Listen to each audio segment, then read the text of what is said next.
এটি একটি প্রাচীন যুগের গল্প, যখন সময়ে ধীরে ধীরে গড়াত আর মানুষের হৃদয়ে বিশ্বাস আর ধৈর্যের আলো জ্বলত। ফারা শহরের কাছাকাছি একটি সবুজ উপত্যকায় ছিল একটি কোলাহলময় গ্রাম। নাম তার সাদমান। সেখানে সবুজ মাঠে ফসল ফলত, বাজারে জীবনের গুঞ্জন থাকত, আর মসজিদের মিনার থেকে আল্লাহর নাম ধ্বনিত হতো। গ্রামের শেষ সীমানায় এক বৃদ্ধ মেষপালক বাস করতেন। নাম তার হাজি ইউসুফ। তার ছিল একটি বিশাল ভেড়ার পাল আর একখণ্ড জমি, যা তিনি তার যৌবনের কঠোর পরিশ্রমে অর্জন করেছিলেন। বয়স তার দেহকে কুঁজো করে দিয়েছিল, মুখে বলিরেখা ফুটিয়েছিল আর চোখে বয়সের ভার জমেছিল। কিন্তু তার হৃদয়ে তখনও তার দুই ছেলে হাসান আর কাসিমের জন্য ভালোবাসার উষ্ণতা জ্বলছিল। এক সন্ধ্যায় যখন সূর্য ফারাহের মিনারের পিছনে ডুবে যাচ্ছিল, হাজি ইউসুফ তার কুঁড়েঘরের দাওয়ায় বসে ছেলেদের কাছে ডাকলেন। কাঁপা কণ্ঠে বললেন, বেটারা, আমার শরীরে এখন আর শক্তি নেই। মৃত্যু আমার দরজায় কড়া নাড়ছে। আমার পরিশ্রমে অর্জিত এই ভেড়ার পাল আর জমি এখন তোমাদের আমানত। কিন্তু মনে রেখো, আসল মালিক আল্লাহ। যে ধৈর্য আর সত্যের পথে থাকবে তাকেই এই আমানতের হক দেওয়া হবে। এই বলতে বলতে তার চোখ থেকে অশ্রু গড়িয়ে পড়ে, আর কয়েকদিন পর তিনি এই দুনিয়া থেকে বিদায় নেন। ঘরে এখন শোকের ছায়া, কিন্তু জীবন তো থামে না। সাদমানের লোকজন মিলে সিদ্ধান্ত নিল যে ভেড়ার পাল আর জমি দুই ভাইয়ের মধ্যে ভাগ করে দেওয়া হবে। এখান থেকেই শুরু হলো তাদের পরীক্ষা। হাসান, যিনি বড় ছিলেন এবং তীক্ষ্ণ বুদ্ধির অধিকারী, হেসে বললেন, কাসিম, তুই ছোট, তোর মধ্যে অভিজ্ঞতা কোথায়? ভাগাভাগি সহজ করি। যে ভেড়াগুলো স্বাস্থ্যবান, যাদের পশম উজ্জ্বল, সেগুলো আমার, আর যেগুলো দুর্বল, অসুস্থ আর খোঁড়া, সেগুলো তোর। কাসিম তার সরলতা আর দয়ার কারণে চুপ থাকলেন। তার চোখে অশ্রু ঝিকে উঠল, কিন্তু ঠোঁটে কোনো অভিযোগ ছিল না। তিনি মনে মনে ভাবলেন, এও আল্লাহর পরীক্ষা। যা পেয়েছি তাতেই ধৈর্য ধরব। ফারাহের লোকজন, যারা ভাগাভাগি দেখতে জড়ো হয়েছিল, নিজেদের মধ্যে ফিসফাস শুরু করল। কেউ হাসানের চালাকির উপর হতাশা দেখালো, কেউ বলল, এ তো হক মেরে নিচ্ছে, আর কেউ কাসিমের নীরবতা দেখে দোয়া করল, হে আল্লাহ, এই নিষ্পাপের সাহায্য করো। ভেড়ার পাল ভাগ হয়ে গেল। হাসান স্বাস্থ্যবান ভেড়া নিয়ে গর্বের সাথে চলে গেলেন, আর কাসিম দাঁড়িয়ে রইলেন তার দুর্বল, অসুস্থ পশুগুলো নিয়ে, যাদের অবস্থা দেখে যে কারো হৃদয় গলে যেত। তিনি আকাশের দিকে তাকিয়ে দুই হাত তুলে বললেন, হে আল্লাহ, তুমি সাক্ষী, আমি তোমার দেওয়া এই অংশ মেনে নিলাম। তুমি এই দুর্বল পশুগুলোতে বরকত দাও, আর আমার ধৈর্যকে আমার শক্তি করো। কাসিম যখন তার অংশের দুর্বল ও অসুস্থ ভেড়াগুলো সামলাতেন, তার হৃদয় ভারী হয়ে উঠত। চোখে অশ্রু ছিল, কিন্তু হৃদয়ে এক অদ্ভুত শান্তিও ছিল। এ যা কিছু আমার রবের দেওয়া, এর মধ্যেও কোনো হিকমত আছে, তিনি ভাবলেন। ফারাহের বাজারে লোকজন হাসানের টাগড়া ভেড়া দেখে প্রশংসা করত, আর কাসিমকে দেখে বলতো, আরে বেচারা, এই পশুগুলো তো কবে মরে যাবে, এই ছেলের কি হবে? কাসিম শুনতেন, কিন্তু চুপ থাকতেন। তার হৃদয়ে শুধু একটি আওয়াজ গুঞ্জন করত, ধৈর্য করো, ধৈর্যই ঈমানের আসল পরিচয়। এক সকালে যখন আকাশ গোলাপি আভায় রঞ্জিত ছিল আর ফারাহের মসজিদ থেকে ফজরের আজান ধ্বনিত হচ্ছিল, কাসিম তার পশুগুলোকে জঙ্গলের দিকে নিয়ে গেলেন। তার কাছে খাবারের বেশি সরঞ্জাম ছিল না, টাকাও ছিল না, শুধু একটি ছোট থলে, যাতে ছিল কিছু শুকনো রুটি, একটি পানির মশক আর মায়ের দেওয়া একটি পুরনো উলের চাদর। তিনি তার দুর্বল পশুগুলোকে ধীরে ধীরে হাঁকিয়ে সাদমান থেকে বেরিয়ে গেলেন। ধূলিময় পথ, তপ্ত সূর্য আর চারপাশে নির্জন মাঠ, এই ছিল তার নতুন যাত্রা। পথে গ্রামের কিছু লোক তাকে থামিয়ে হেসে বলল, কাসিম, তুই কি পাগল? এই দুর্বল পশুগুলো নিয়ে জঙ্গলে যাবি?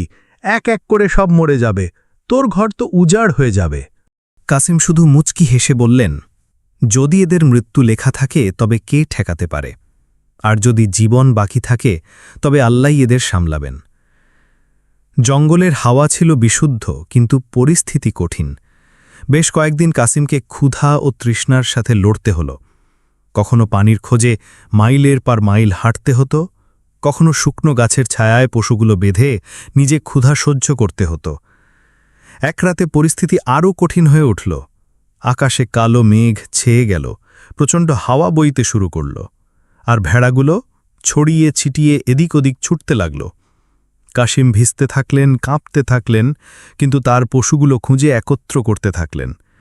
তার হাতে কাঁটা ফুটল, পায়ে কাদা ভরে গেল, কিন্তু তার ঠোঁটে শুধু একটি বাক্য ছিল, ইয়া সাবুর, ইয়া সাবুর। ভোর হলে জঙ্গলের ঠান্ডা হাওয়া তার ক্ষতের ওপর যেন মলম রাখছিল। ভেড়াগুলো ক্লান্ত ছিল, কিন্তু কাসিমের চোখে ঝিলিক দিয়ে উঠেছিল। তিনি জানতেন, পরিস্থিতি যতই কঠিন হোক, যদি ধৈর্য আর পরিশ্রম ধরে রাখেন, তবে আল্লাহ তার সাহায্য করবেন। সেই দিন থেকে তিনি ঠিক করলেন যে আর পিছনে ফিরে তাকাবেন না। জঙ্গলের মধ্যে একটি ছোট জায়গায় থেকে গেলেন, পশুদের জন্য ঘাস খুঁজলেন, নিজে শুকনো রুকি দিয়ে দিন কাটালেন, আর রাতে আকাশের দিকে তাকিয়ে বললেন, হে আমার মালিক, তুমিই আমার পথপ্রদর্শক। আমি একা নই, তুমি আমার সাথে আছো। জঙ্গলের যাত্রায় বেশ কয়েকদিন কেটে গেল। কাসিম তার দুর্বল ও অসুস্থ পশুগুলো সামলাতে সামলাতে ধীরে ধীরে এগিয়ে গেলেন। কখনো পথে কোনো ছোট নদী পেলেন, তখন পশুদের পানি খাওয়ালেন, কখনো গাছের শিকড় থেকে শুকনো ঘাস উপড়ে তাদের ক্ষুধা মেটালেন। তার নিজের অবস্থা এমন ছিল যে অনেক সময় সারাদিন শুধু একটি শুকনো রুটি দিয়ে কাটাতে হতো।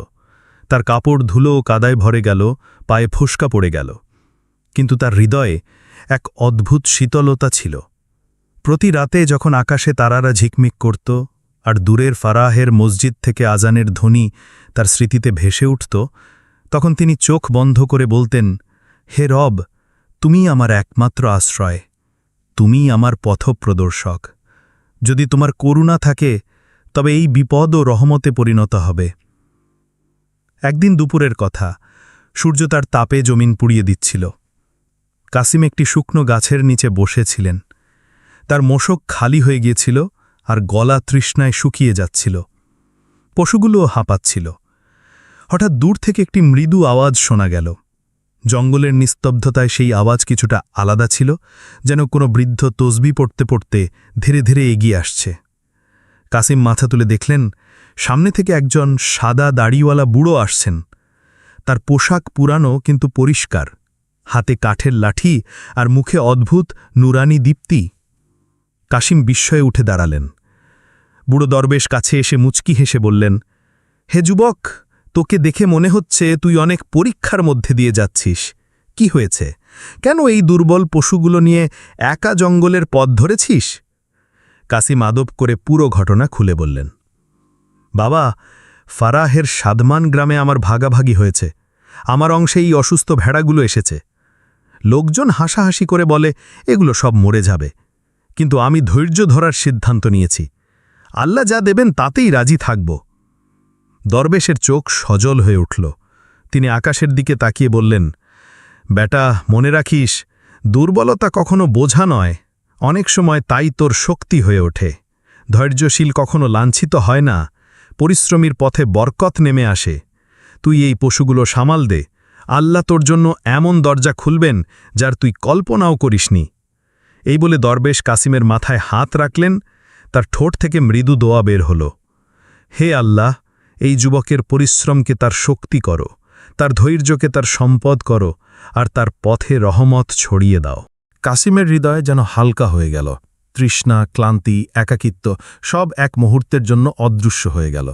তাকে মনে হলো যেন কেউ তার হৃদয়ে আশার নতুন আলো ভরে দিয়েছে। তিনি দরবেশের হাত চুমুখে বললেন, বাবা, আপনার দোয়া আমার জন্য খজানার চেয়েও মূল্যবান। দরবেশ মুচকি হেসে তসবি পড়তে পড়তে জঙ্গলের গভীরে অদৃশ্য হয়ে গেলেন। পেছনে শুধু তার কণ্ঠ গুঞ্জন করল, দুর্বলতাই তোর শক্তি হবে, ধৈর্যই তোর জয় হবে। কাসিম দীর্ঘক্ষণ সেই দিকে তাকিয়ে রইলেন যেখানে দরবেশ মিলিয়ে গিয়েছিলেন। তারপর তার পশুগুলোর দিকে তাকিয়ে মুচকি হাসলেন। তার চোখে আর ভয় ছিল না, ছিল সাহস আর ভরসার ঝিলিক। এভাবেই তার যাত্রায় একটি নতুন মোড় এলো, যেখানে একাকিত্বের মধ্যে তাকে আশার আলো মিলে গেল। দরবেশের দোয়া পেয়ে কাসিমের হৃদয়ে এক অদ্ভুত শান্তি নেমে এলো। তিনি আর আগের মতো ভেঙে পড়া যুবক ছিলেন না। তার চোখে এখন আশা আর ধৈর্যের আলো ঝলকাচ্ছিল। প্রতিদিন তিনি তার পশুগুলোকে জঙ্গলের বিভিন্ন অংশে ঘাস ও পানির খোঁজে নিয়ে যেতেন। নিজে ক্ষুধার্ত তৃষ্ণার্ত থেকেও তাদের সামলাতেন। ধীরে ধীরে সেই ভেড়াগুলোর চালচলনে হালকা জীবন ফিরে আসতে শুরু করল। কিন্তু জীবন তো প্রতি মোড়ে পরীক্ষা নেয়। দরবেশের কথা তখনও তার হৃদয়ে তাজা ছিল, যখন আল্লাহ তার ধৈর্যের আসল পরীক্ষা তার সামনে এনে রাখলেন। এক সন্ধ্যার ঘটনা। আকাশে হঠাৎ কালো মেঘ ছেয়ে গেল। ফারাহের ভূমিতে দূর থেকে বজ্রের আওয়াজ শোনা গেল। জঙ্গলের হাওয়ায় এক অদ্ভুত আতঙ্ক ছড়িয়ে পড়ল। পাখিরা ব্যাকুল হয়ে এদিক ওদিক উঠতে শুরু করল। গাছের ডালগুলো কাঁদতে থাকল। কাসিম তার পশুগুলোকে একটি ছোট ঢালুর কাছে জড়ো করে আকাশের দিকে তাকালেন।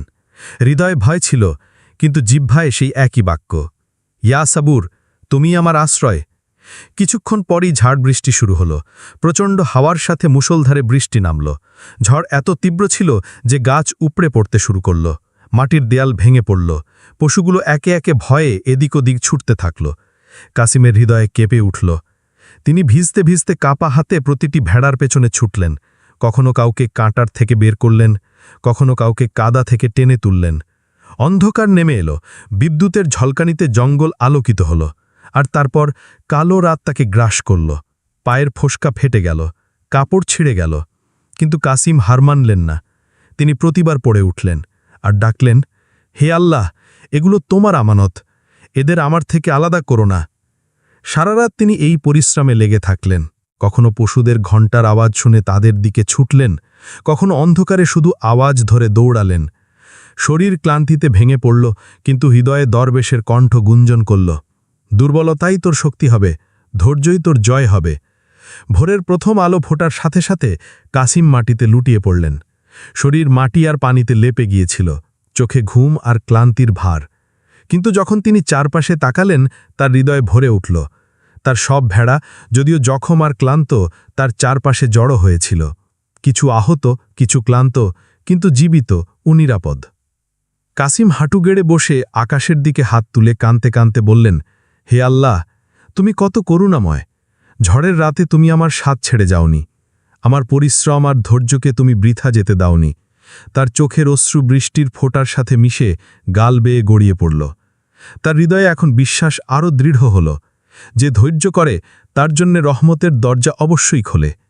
এমন সময় তার নজর পড়ল সেই বিশাল পুরানো গাছটির উপর, যেটি ঝড়ে উপড়ে পড়েছিল। তার শিকড়ের নিচের মাটি কিছুটা অদ্ভুতভাবে চকচক করছিল। কাসিমের হৃদয়ে বিস্ময় আর প্রশ্ন জাগল, হে আল্লাহ, এ কি ইঙ্গিত? আর এই ইঙ্গিতই ছিল পরবর্তী মোড়ের, যা তার ভাগ্যকে এক নতুন যাত্রার দিকে নিয়ে যাচ্ছিল। সকালের সময় ঝড় থেমে গিয়েছিল, কিন্তু তার চিহ্ন চারপাশে ছড়িয়েছিল। জঙ্গলের মাটিতে পড়ে থাকা পাতা, ভাঙা কাণ্ড আর কাদার স্তর সর্বত্র ছড়ানো। হাওয়ায় তখনও স্যাঁতস্যাঁতে ভাব ছিল, আর গাছ থেকে মাঝে মাঝে ফোঁটা ঝরছিল। কাসিম তার ক্লান্ত পশুগুলোকে এক জায়গায় বেঁধে সেই বিশাল পুরানো গাছের দিকে এগিয়ে গেলেন। গাছটি যেন শতাব্দী প্রাচীন মনে হচ্ছিল। এর শিকড় মোটা ও গভীর, যার নিচ থেকে মাটির স্তরও উপড়ে গিয়েছিল। কাসিম কাছে গিয়ে হঠাৎ একটি অদ্ভুত চকচকে জিনিসের উপর নজর পড়ল। প্রথমে মনে হল বৃষ্টির পানিতে সূর্যের প্রথম রশ্মি ঝলকাচ্ছে, কিন্তু ঝুঁকে ভালো করে দেখে তিনি হতবাক হয়ে গেলেন। গাছের শিকড়ের নিচে মাটি ফেটে গিয়েছিল, আর সেখান থেকে ছোট ছোট পাত্র, ঘড়া আর থলি বেরিয়ে আসছিল। কাসিম কাঁপা হাতে মাটি সরালেন, আর সোনা রূপার মুদ্রা ঝরে পড়তে শুরু করল। পুরানো যুগের মুদ্রা, যার ওপর ফারাহের খলিফাদের মোহর খোদাই করা ছিল। শুধু মুদ্রাই নয়, ছোট ছোট রত্ন আর রূপার চেনও মাটির নিচে লুকানো ছিল। মনে হচ্ছিল যেন শতাব্দী আগে কেউ এই গাছের শিকড়ের নিচে খাজানা লুকিয়ে ভুলে গিয়েছিল, আর এখন আল্লাহর হুকুমে ঝড় তার সামনে এনে দিয়েছে। কাসিমের চোখ বিস্ময়ে ফেটে পড়ল। তার হৃদয় দ্রুত ধুকফুক করতে লাগল। তিনি কল্পনাও করতে পারেননি যে জঙ্গলে তিনি ক্ষুধা তৃষ্ণায় পশুগুলো সামলাচ্ছিলেন, সেখানেই তার ভাগ্যের দরজা এভাবে খুলে যাবে। কিন্তু পরক্ষণেই তার ঠোঁটে প্রথম বাক্য এলো, আলহামদুলিল্লাহ, এসব তোমার রহমত হে রব। তুমি যদি চাইতে তবে এই খাজানা অন্য কারো নসিবে যেতে, কিন্তু তুমি আমাকে দিয়েছ। আমি সাক্ষী দিচ্ছি, তুমিই আসল মালিক। কাসিম সিক্কার রত্ন হাতে নিয়ে দেখলেন, কিন্তু তার হৃদয়ের লোভ জাগল না। তার চোখ থেকে অশ্রু ঝরে পড়ল, আর তিনি সিজদায় পড়ে গেলেন। বললেন, হে আল্লাহ, আমি তোমার শুকরিয়া আদায় করছি, কিন্তু আমার দোয়া এই সম্পদ যেন আমার জন্য অহংকার বা ধোকার কারণ না হয়। এতে বরকত রাখো আর আমাকে তোমার থেকে দূরে সরিয়ে দিও না। এমন সময় তিনি লক্ষ্য করলেন যে ভেড়াগুলোকে তিনি ঝড়ের রাতে খুঁজছিলেন তাদের অবস্থাও যেন বদলে গেছে। বৃষ্টি আর ঠান্ডা হাওয়ায় তাদের দুর্বলতা কিছুটা কমে গেছে, যেন তাদের মধ্যে নতুন প্রাণ ফিরে আসছে। কাসিম ভাবলেন, যাকে লোকেরা বোঝা মনে করে আল্লাহ তাকেই শক্তি করে দেন। যদি আমি এই পশুগুলো ছেড়ে পালিয়ে যেতাম তবে হয়তো এই খাজানাও আমার নসিবে আসত না। এখন কাসিমের কাছে দুটি নিয়ামত ছিল, একদিকে ধীরে ধীরে সুস্থ হয়ে ওঠা পশু আর অন্যদিকে মাটি থেকে উঠে আসা খাজানা। কিন্তু তার হৃদয়ে শুধু একটি চিন্তা ছিল, আসল সম্পদ সোনালুপা নয়, ধৈর্য আর পরিশ্রম। যদি তা না থাকত তবে এই রহমতও পাওয়া যেত না। তিনি খাজানাটি ভালোভাবে ঢেকে রাখলেন আর মনে মনে ঠিক করলেন যে এখন তিনি গ্রামে ফিরবেন, আল্লাহর শুকরিয়া আদায় করতে করতে। এই ছিল সেই মুহূর্ত যখন ফারাহের এই গুমনাম মেষপালকের ভাগ্য পাল্টে গেল। ঝড়ের পরীক্ষার পর যখন গাছের শিকড় থেকে খাজানা বেরোল আর পশুগুলোতে নতুন প্রাণ ফিরে এলো, কাসিমের হৃদয় সুখে ভরে উঠল। বেশ কয়েকদিন তিনি জঙ্গলেই থাকলেন, যাতে ভেড়াগুলো সামলাতে পারেন এবং খাজানাটিও নিরাপদ রাখতে পারেন। প্রতিদিন নামাজের পর তিনি আল্লাহর শুকরিয়া আদায় করে বলতেন, হে রব, তুমি আমাকে একাকিত্বে সাহায্য করেছ, ক্ষুধা তৃষ্ণায় ধৈর্য দিয়েছ আর এখন তোমার খাজানা দিয়ে সম্মানিত করেছ। এসব তোমার রহমত, আমার যোগ্যতা নয়। কয়েক সপ্তাহ মধ্যে দৃশ্যপাট বদলে গেল। যে ভেড়াগুলো একসময় দুর্বল আর অসুস্থ ছিল তারা ঘন ঘাস আর পরিষ্কার পানি পেয়ে সুস্থ হতে শুরু করল। তাদের পশম চকচক করতে থাকল, বাচ্চাগুলোও ছুটাছুটি করতে লাগল। কাসিম যখন জঙ্গলে তার পাল নিয়ে হাঁটতেন, দূর থেকে দেখে কেউ বলতে পারত না যে এটি সেই পাল যাকে লোকেরা উপহাস করত। অবশেষে একদিন কাসিম ঠিক করলেন যে এখন গ্রামে ফিরতে হবে। তিনি তার ভেড়াগুলো নিয়ে সাদমানের দিকে রওনা দিলেন। তার কাছে এখন শুধু পশুই নয়, খজানার থলিও ছিল, যা তিনি সযত্নে বেঁধে রেখেছিলেন। যাত্রা দীর্ঘ ছিল, কিন্তু এবার তার পদক্ষেপে দৃঢ়তা ছিল। তিনি জানতেন তার কাছে এখন সম্পদও আছে, সম্মানও হবে, কিন্তু সবচেয়ে বড় সম্পদ তার ধৈর্য আর পরিশ্রম, যা কেউ ছিনিয়ে নিতে পারবে না। যখন কাসিম তার পাল নিয়ে ফারাহের সাদমান গ্রামে প্রবেশ করলেন, তখন লোকজন হতবাক হয়ে গেল। যে ভেড়াগুলোকে একসময় কঙ্কাল ভাবা হতো, সেগুলো এখন মোটা, তাজা আর চকচকে পশমে ভরা। বাচ্চারা তার চারপাশে লাফালাফি করছিল আর পুরো পাল গ্রামের গলিতে শানের সাথে হাঁটছিল। গ্রামবাসীরা বিস্ময়ে একে অপরকে বলতে থাকল, এটা কি সেই কাসিম যার অংশে অসুস্থ পশু এসেছিল? দেখো আল্লাহ কিভাবে তার অবস্থা বদলে দিয়েছে। একসময় এই বেচারা ক্ষুধা তৃষ্ণায় কষ্ট পাচ্ছিল, আজ আমিরদের থেকেও আমির মনে হচ্ছে। এই খবর হাসানের কানেও পৌঁছাল। তিনি তার অংশের ভেড়া আর জমি নিয়ে যেমন ছিলেন তেমনই ছিলেন, কিন্তু তাকে দেখে কারো বিস্ময় জাগত না। আসল বিস্ময় ছিল কাসিম, যার সম্পদ আর তন্দুরুস্থ পশু পুরো গ্রামের আলোচনার বিষয় হয়ে উঠল। হাসানের হৃদয়ে ঈর্ষার আগুন জ্বলে উঠল। তিনি ভাবলেন, এটা কিভাবে সম্ভব? দুর্বল পশু আর খালি হাত নিয়ে জঙ্গলে গিয়েছিল, এখন আমির হয়ে গেল। এর মধ্যে নিশ্চয়ই কোনো রহস্য আছে, আর সেই রহস্য আমাকে জানতে হবে। কাসিম গ্রামবাসীদের টানা কোনো জবাব দিতেন না, কিন্তু এখন লোকজন নিজেরাই তার কাছে এসে ক্ষমা চাইতে শুরু করল। কেউ বলল, ভাই কাসিম, তোর সম্পর্কে ভুল বলেছিলাম। কেউ বলল, তোর ধৈর্যই তোর আসল সম্পদ। মসজিদের ইমামও তাকে দেখে মুচকি হেসে বললেন, কাসিম বেটা, তুই প্রমাণ করে দিয়েছিস যে যে আল্লাহর উপর ভরসা রাখে তার জন্য দরজা নিজে থেকে খুলে যায়।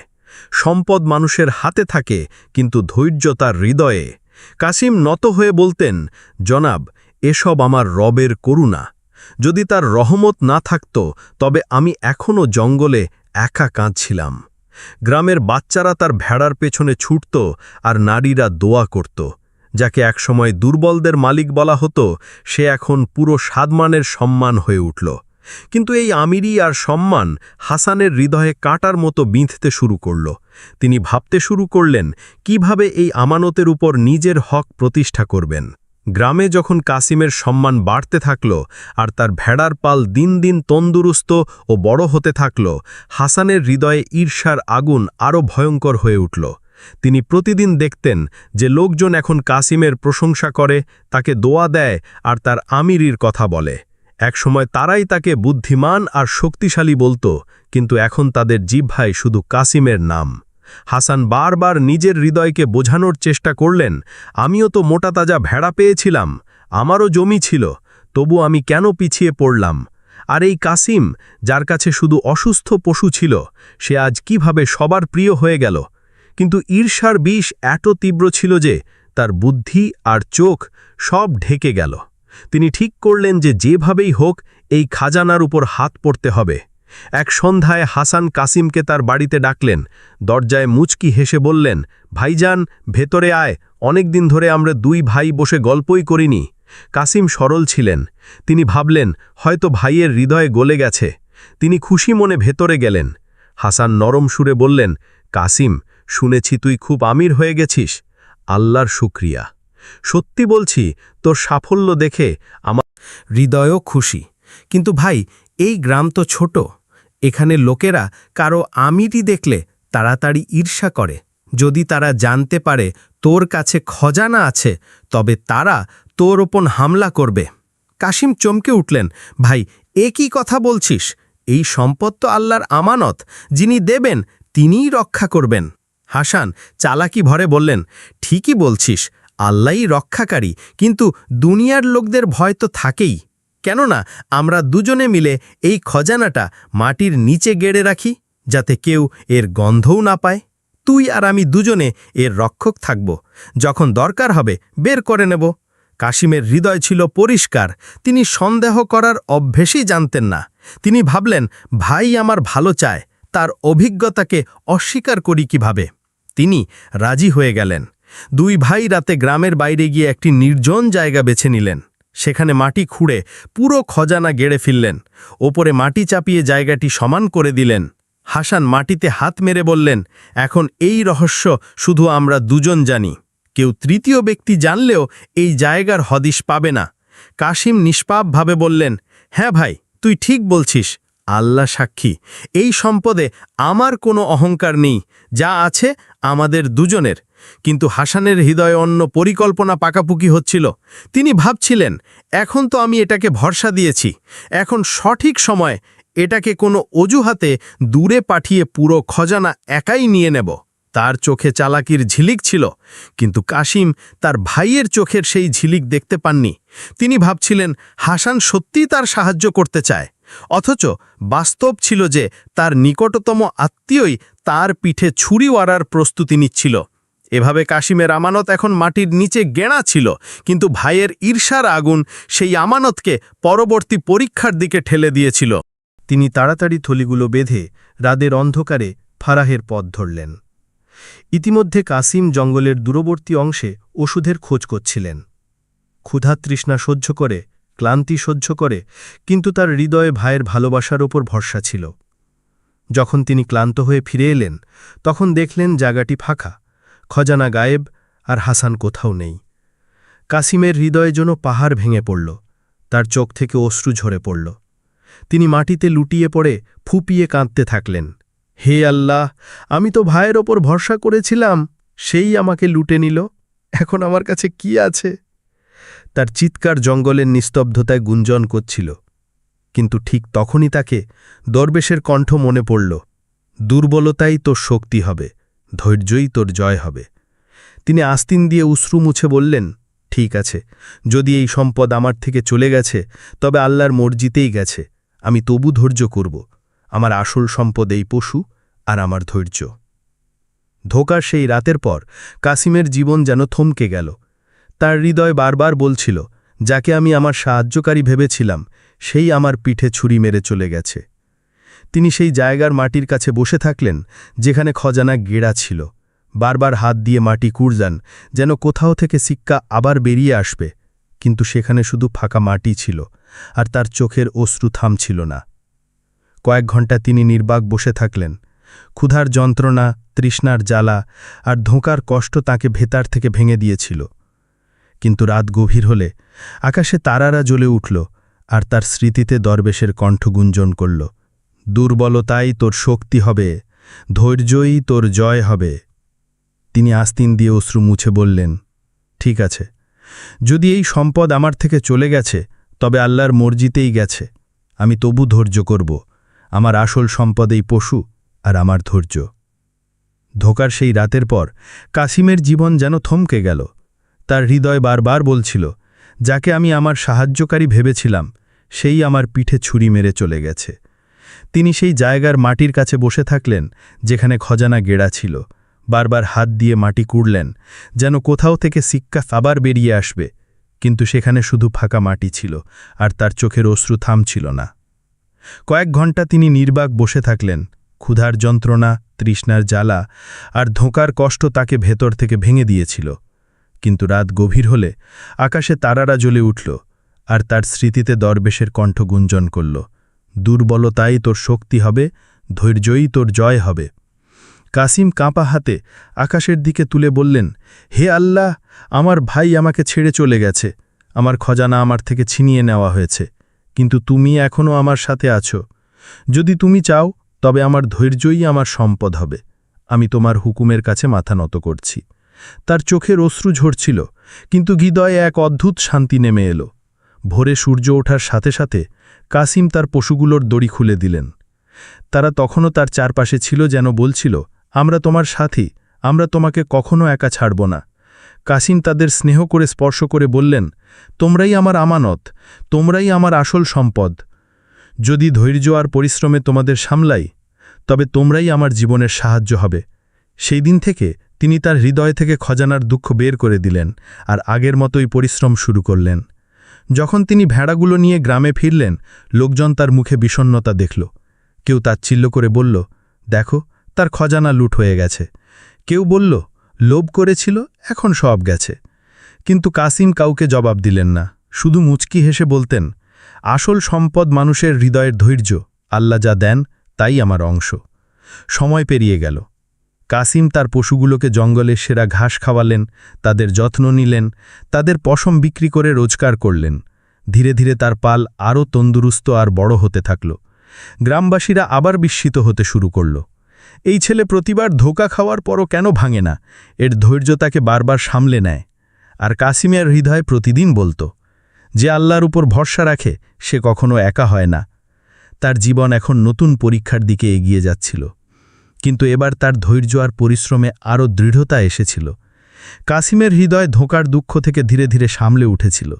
তিনি ভাইয়ের প্রতারণাকে আল্লাহর মর্জি মনে করে ধৈর্য ধরেছিলেন। তার দিনগুলো আবার পরিশ্রম আর রিয়াজাতে কাটতে শুরু করল। সকালে ভেড়াগুলো নিয়ে জঙ্গলে যেতেন, সন্ধ্যায় ফিরিয়ে আনতেন, আর রাতে আকাশের দিকে তাকিয়ে দোয়া করতেন, হে রব, আমি তোমার ওপর ভরসা বেঁধেছি। সম্পদ হারিয়ে গেছে, কিন্তু আমার ধৈর্য আর ঈমান এখনও তোমার আমানত। যদি তোমার সাহায্য থাকে তবে এটাই আমার আসল খজানা। এক সন্ধ্যার ঘটনা। সূর্য ডুবে গিয়েছিল, আর ফারাহের জঙ্গলে অন্ধকার নেমে আসছিল। হাওয়ায় ঠান্ডা ছিল, আর চাঁদের হালকা আলো গাছের উপর পড়ছিল। কাসিম তার ভেড়াগুরুকে একটি টিলার কাছে বেঁধে বসেছিলেন। হঠাৎ দূর থেকে একটি নুরানি আলো দেখা গেল। তিনি বিস্ময়ে উঠে দাঁড়ালেন। আলোটি ধীরে ধীরে তার দিকে এগিয়ে আসছিল। কিছুক্ষণ পর তিনি দেখলেন সেই বুড়ো দরবেশ, সাদা দাড়ি, হাতে তসবিহ, মুখে এমন নূর যেন রাতের অন্ধকারে চাঁদ নেমে এসেছে। কাসিমের চোখ থেকে অশ্রু ঝরে পড়ল। তিনি দৌড়ে দরবেশের পায়া পড়ে বললেন, বাবা, আমার ভাই আমাকে ধোঁকা দিয়ে চলে গেছে, আমার খজানা আমার থেকে ছিনিয়ে নিয়েছে, কিন্তু আপনার উপদেশ আমাকে সামলে রেখেছে। আজ আমি আবার আপনার সামনে দাঁড়িয়ে আছি। দরবেশ তার মাথায় হাত রেখে বললেন, বেটা, তুই তাই করেছিস যা ধৈর্যশীলদের শান। সম্পদ হারিয়ে গেছে, কিন্তু তোর ধৈর্য তোর থেকে ছিনিয়ে নেওয়া যায়নি। আর মনে রাখ, আল্লাহর সাহায্য ধৈর্যশীলদের সাথেই থাকে। তারপর দরবেশ তার ঝুলি থেকে একটি পুরানো কাঠের চাক্কি বের করলেন। দেখতে সাধারণ, কিন্তু তার পৃষ্ঠে পুরানো আরবি হরফ খোদাই করা ছিল। দরবেশ বললেন, কাসিম, এই চাক্কি সাধারণ নয়, এতে আল্লাহর করুণা আছে। যখনই তুই এতে বিসমিল্লাহ পড়ে শস্য ঢালবি, এটি তোর জন্য রোজির পথ হয়ে উঠবে। যতই পিসিস, এর বরকত কখনো শেষ হবে না। কাসিম কাপা হাতে চাক্কি নিয়ে বিস্ময়ে তাকাতে থাকলেন। দরবেশ মুচকি হেসে বললেন, কিন্তু মনে রাখ, এটি শুধু হালাল আর ন্যাক উদ্দেশ্যে ব্যবহার করবি। যদি তুই এতে ধোঁকা বা লোভ মিশাস, তবে বরকত উঠে যাবে। কাসিম অশ্রু সলজল চোখে বললেন, বাবা, আল্লাহ সাক্ষী, আমি এটি শুধু ন্যাক উদ্দেশ্যে ব্যবহার করব। এটি আমার জন্য সোনা রূপার খজানার চেয়েও মূল্যবান। দরবেশ হাত তুলে দোয়া করলেন, হে আল্লাহ, এই যুবকের ধৈর্যকে তার শক্তি করো, আর এই চাক্কিকে তার জন্য বরকতের সমুদ্র করে দাও। এই বলে দরবেশ সেই নূরে মিলিয়ে গেলেন, যেন কখনো আসেননি। পরদিন সকালে যখন কাসিম চাক্কিতে সামান্য শস্য ঢেলে বিসমিল্লা বললেন, তখন তা থেকে এত আটা বের হল যে তার পুরো বাড়ি আর পশুদের প্রয়োজন মিটে গেল। আর যত পিষতেন ততই বরকত বাড়তে থাকল। কাসিমের হৃদয় সিজদায় পড়ে গেল। হে রব, তুমি কত করুণাময়! আমার ভাই আমাকে ছেড়ে চলে গেছে, কিন্তু তুমি আমাকে কখনো একা ছাড়োনি। এখন কাসিমের নাম পুরো গ্রামে আরও ছড়িয়ে পড়ল। লোকজন বলতে থাকল, দেখো, ধৈর্যশীল কখনো হতাশ হয় না, আল্লাহর সাহায্য শেষ পর্যন্ত তার সাথেই থাকে। এভাবে ধোকার রাতের পর রহমতের নতুন ভোর তার জন্য তাজগি আর আশা নিয়ে এলো। দরবেশের দেওয়া সেই বরকতময় চাক্কি কাসিমের জীবন বদলে দিয়েছিল। আগে তিনি প্রতিদিন ক্ষুধা আর তঙ্গির মুখোমুখি হতেন, কিন্তু এখন যখনই তিনি তাতে সামান্য শস্য ঢালতেন আর বিসমিল্লাহির রহমানির রহিম বলতেন, তখন এত আটা বের হতো যে পুরো সপ্তাহের জন্য যথেষ্ট হতো। পশুদের জন্য চারা, নিজের জন্য খাবার, এমনকি প্রতিবেশী আর গরিবদের জন্য কিছু অংশ বের করতেন। গ্রামবাসীর আগে তাকে তাচ্ছিল্য করত, বলতো, দুর্বল পশুদের মালিক কাসিম এখন কি করবে? যাকে ভাই ধোকা দিয়ে চলে গেছে, সে আর কার কাজে আসবে? কিন্তু ধীরে ধীরে সেই লোকজনই তার দাওয়ায় আসতে শুরু করল। যখন কারো বাড়িতে খাবার থাকত না, তারা কাসিমের কাছে এসে বলতো, ভাই কাসিম, আমাদের বাচ্চারা ক্ষুধার্ত, কিছু সাহায্য করো। কাসিম মুচকি হেসে চাক্কি ঘোরাতেন আর যতটুকু আটা দরকার ততটুকু দিয়ে দিতেন। তার অভ্যেস ছিল, আল্লাহ যা দেন তা থেকে প্রথমে